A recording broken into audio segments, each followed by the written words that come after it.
Blaney, Kasey Kahne, Tony Stewart, and Dale Blaney.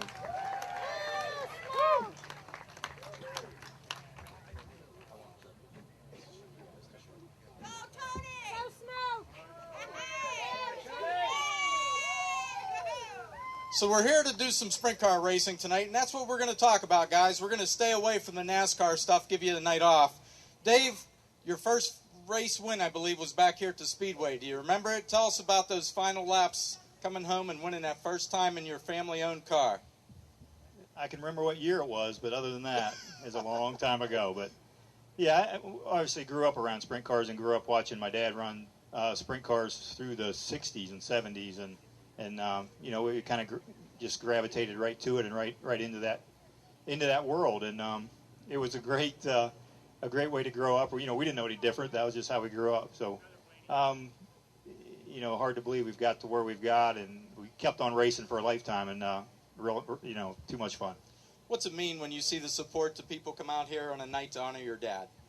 Well, it's unbelievable. You know, Dad really wasn't the sentimental type. You know, he was this type of thing wasn't really for him. But you know, it's an honor to see all the people that come support it, especially the drivers that used to run with Dad and the car owners that used to be, you know, have cars in that day. And that's the fun side, seeing those guys. A lot of times anymore, that's the only night we see them all year, and lots of fun to see those faces again. All right, Kasey, you're one of the younger guys on the tour, but who was your favorite sprint car driver growing up? Actually, I had two. I had Dave Blaney was one, and he was dead serious. That's how old I am. He was as soon as the Outlaws. I'm from Enumclaw, Washington, which is pretty close to Skagit Speedway, about 2 hours. And as soon as the Outlaws would come to town, they crossed through. We'd have 2 races there each year. I think late August, somewhere in there, and we just wait for, you know, I'd wait for Dave to come and Steve Kinzer and all those guys, and I remember getting his autograph plenty of times and things. It was a good time, but have you sold it on eBay yet? You actually set the track record at Skagit one night too. It was a good lap, but actually I don't know the time, but I could tell you exactly what your car looked like. But so Dave was, and then my dad had a sprint car as I was growing up, and that's how I got into racing. Was my dad was he worked on a sprint car, and then he had his own sprint car that he had Billy Kennelly drive and things. So I was a huge fan of his too, just trying to learn about the cars. You don't get to do it often, but what's it mean to crawl back into a sprint car whenever you can? Well, I really enjoy this type of race, and it's what I was going to the races, watching these types of cars, learning about racing, and wanting to be a race car driver. And so to have our own teams, we have 3 teams that travel. You know, 2 on the World of Outlaws full time, and then another one, Brad Sweet, that runs part time with them and All Stars and things like that. He's raced at Sharon, and then I get to race once in a while. So I enjoy it. I love this type of racing, the short track, grassroots racing. All right, Tony, you're on the hot seat now. It's not the first time I've been on the hot seat, by the way. I'm pretty used to it. The Rushville Rocket, Smoke. What's some of the other nicknames you've come through over the years? Oh, man.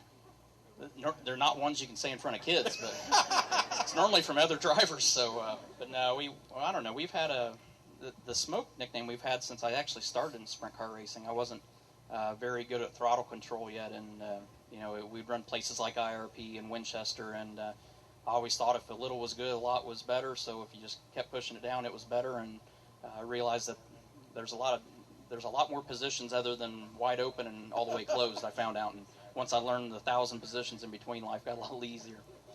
What's it mean to you? Because I know you're busy, but whenever you get the chance to crawl back into it, whether it's a late model or a sprint car, what's that night for you like?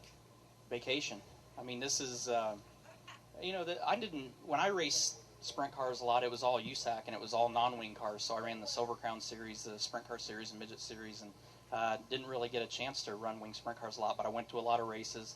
I was probably too old to get Dave Blaney's autograph when I went. I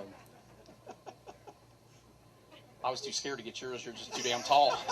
So, not anymore, but no, you know, it's always, you know, I grew up in Indiana, so obviously, you know, Ohio and Pennsylvania and Indiana are really thick in sprint car racing and deep roots there. So it's what I look forward to. I mean, we've been cutting back on our late model stuff and our modified races just to run wing sprint car races this year. And like Kasey said, I mean, we got 2 teams with the World of Outlaws too. So I'd say between the 2 of us, we probably spend more money in the World Outlaw Series than the rest of the field combined. But it's because we're passionate about it and we love the sport, and we love nights like tonight when Dave and Dale invite us over and get a night where we can get away from Charlotte and get away from what we're doing down there and come up here and have fun again. Who's the pressure on tonight? Because you've won this race. Well, I guess not me then. So, I don't know. I mean, it's always on us, I think. I mean, obviously everybody watches everything that we do, and if we make a mistake, they're like, oh, I can't believe he made a mistake, and they forget that we only drive these things 8 or 10 times a year. So, but it's fun. I don't think there's really any pressure on any of us. I think we just enjoy being here and enjoy hanging out with you guys and, you know, getting to race all night. That's what we enjoy doing.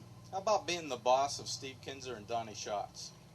I don't know that anybody. I think the only boss that Steve Kinzer has is his wife Dana. That's the only true boss that Steve has. But other than that, he's a lot of fun. I mean, it's really cool and an honor to have a guy that's won 20 World of Outlaw Championships and another guy that's won 4 consecutive Outlaw Championships, and know that you got guys that know what it takes to win and win championships, and it's really an honor to be able to have our name on the race cars. All right, you're not too afraid to pass that mic to the tall guy? I'm not scared of him anymore. Oh, okay. It just reminds me of, I don't know, what was the movie Tom Hanks was in where he kept playing ping pong? Forrest Gump.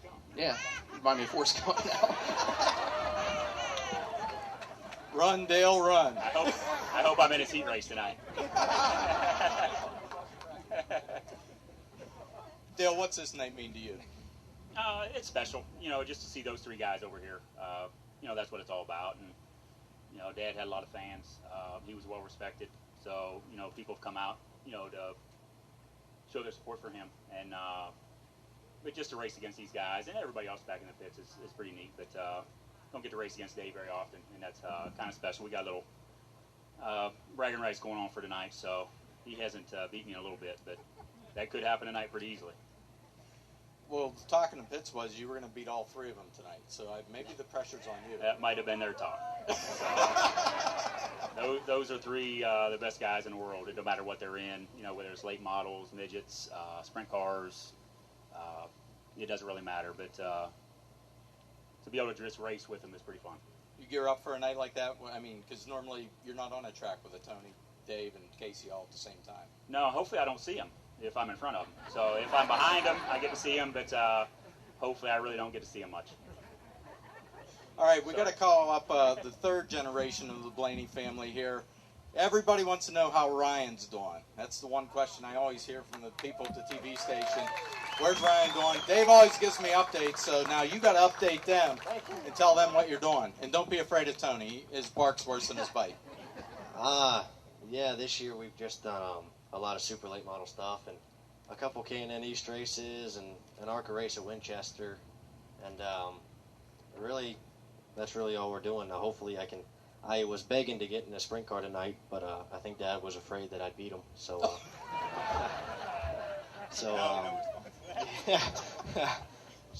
No, I wasn't. No. So hopefully next year I can come out and race with these 3 guys and hopefully be competitive. So, 4 guys actually. So sorry. What, Uncle Dale doesn't count? Oh, he counts. I didn't see him. Talk about some of the late model races. You've been running against NASCAR drivers. What's that like for you, just at your age, to get that experience? It's, you know, they teach you so much when they come and race with us in late models. Like we had the Rowdy 251 in Berlin, Michigan, and Kyle Busch ran his own car, you know, in his own late model team, and I got up behind him, and I think I picked up about 3/10. So it just shows how good these guys are when they can jump in just anything and really is a threat to win races. So it's just incredible what they can do behind the wheel. All right, you fans looking forward to a big night of racing? All right, I think you guys got some stuff you might want to toss to them.